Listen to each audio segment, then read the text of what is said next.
I'm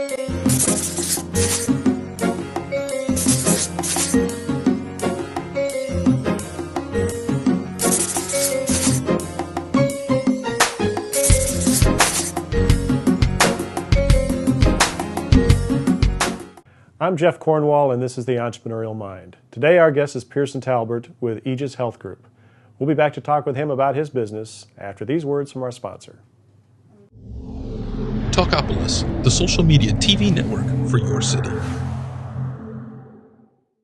Welcome back. So, Pearson, tell us a little bit about what Aegis Health Group actually does. Sure. That's a rather nondescript name. It is. But it's Greek, right? It is Greek, and we're not. Absolutely. That's right. Greek for? Zeus's shield, or Okay. Zeus's cloak. All right. I gotta ask. Come on, I got to ask. All right, where does that come from?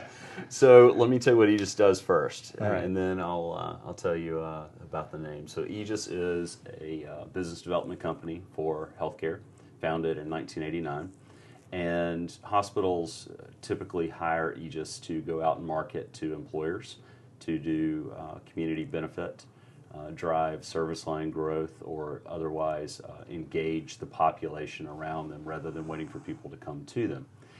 As we operate in communities, and here's the funny part, Aegis is always branded to the client hospital. So I was having this conversation with one of our clients not too long ago who said, the name's brilliant, it's Zeus's shield, it's Zeus's cloak, you're standing in front of us and you're hidden, you're in the background. And I had to shake my head and just tell him the truth. We were actually named for the founding couple's cat at the time. So when they needed to name the company, they said, Aegis. There you go.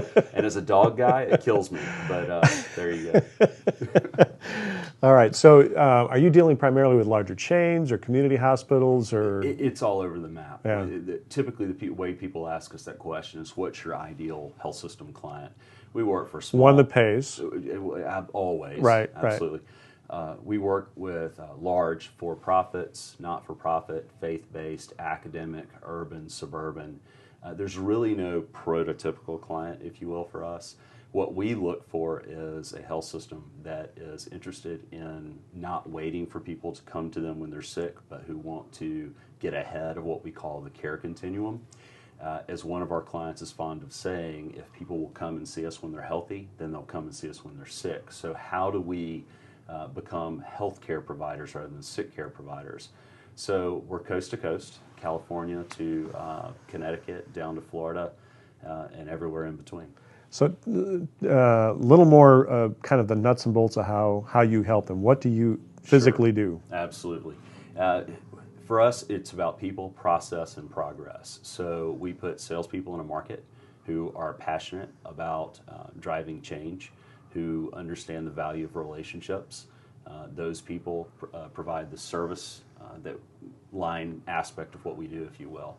On the technology side, we have a consumer-facing portal that's branded to our clients. It's known as One Community, and it allows our people to have a force multiplying effect and continually evolve to not only meet the needs of an employer, and it's even today it's become less about employed populations. Hospitals are really seeking to get ahead of risk, if you will, and so they're not necessarily just looking for in employed populations. We have hospitals that deploy us into churches, into senior citizen centers, into retirement communities.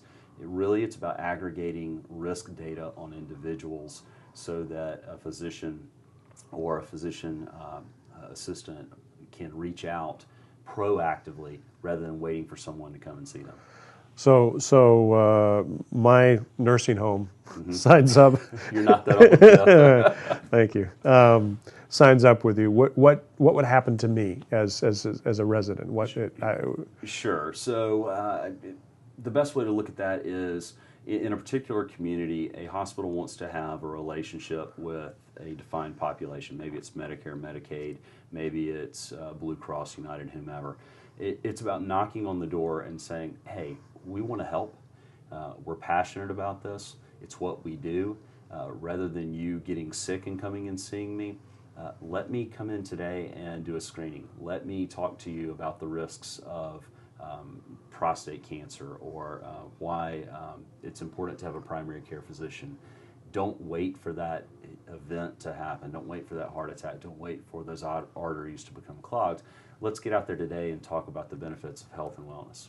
And now you guys have been operating since '89. Now you've not been there since '89, No, obviously. No, I came in about 4 years ago. Okay, Yeah. and so you came in to build this to another level. Is that kind of your charge? Yeah, so or? my predecessor recruited me in to look at the market and how do we do something from a social media aspect? How do we do something from a technological aspect? Aegis has always been a service company, Right. but we've not always been a technology company. So today, culturally, we like to call ourselves a 25-year-old startup. And how do we get out there? And Right. it's difficult to do, Right. particularly when we've always had these great processes around how to interact with people in a community, but we haven't had the technological capabilities that we have today and that we've built over the last 2.5 years.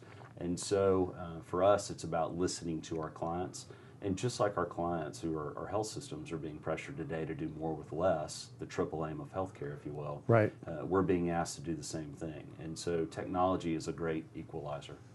Have to ask, how are you guys positioning yourselves for the next wave of change that's about to happen in healthcare? Yeah, define the next wave of change, right? Right, right. So it really comes back to listening to the client. My executive team and I, we are constantly on the road meeting with our clients and asking them, what is it you need? And whether it's California or Texas or Ohio or Indiana or Florida. And it's not always the same.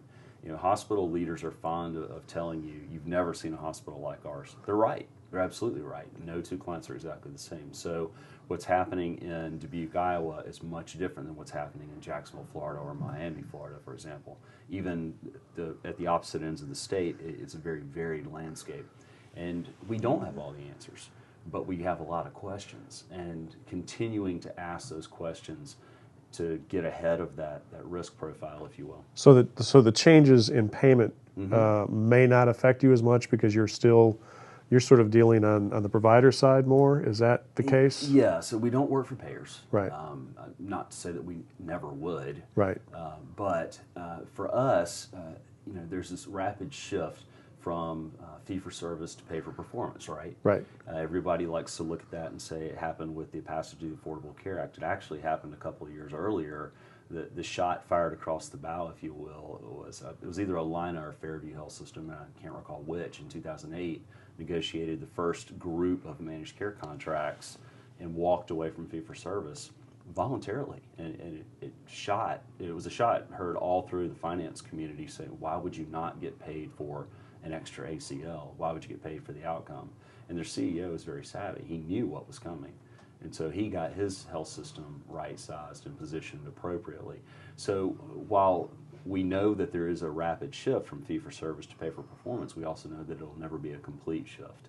And so And it's still about patient flow. It is about patient flow, but it's about the right kind of flow. So you're going to see, I think, a lot of hospitals, I'm not going to say that they're going to shut down wards of beds, if you will, but they are definitely pushing the flow to their more ancillary and ambulatory services. And you can work with them just as easily. Absolutely, we're doing it today. Well, we are out of time. Thanks for coming and joining us today. It's a pleasure. Thank you, Jeff. Thank you. Yep.